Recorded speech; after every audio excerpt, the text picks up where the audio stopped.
Nakumbuka uliniambia ni rafiki wako wa ndani, damu pekee inakatange kwa ndugu wa ndani. Kumbe mwenzio mlikuwa muna enjoy mapenzi, mimi mjinga nikiongoja tufanye harusi.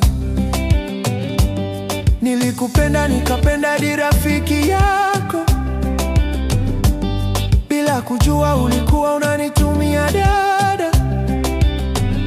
Kwako mimi sikuwa kitu, ila benki la kutoa pesa unapohitaji.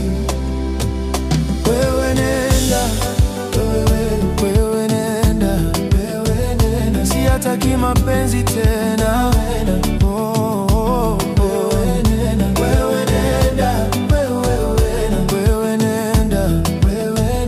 Nimeshiba mapenzi mama.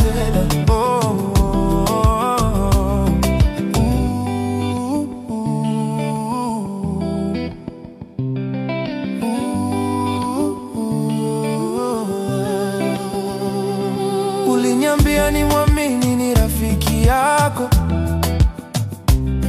eti mapenzi bila uaminifu sio mapenzi tena. Kumbe ulikuwa unanichora wewe mama, waninyima mapenzi na kulewa mupa. Hata pesa zangu zote nilikuwa nakupa, ulikosa haibu wamupelekea. Mmenifanya nikose thamani mimi, kuamini mapenzi tena sitaki.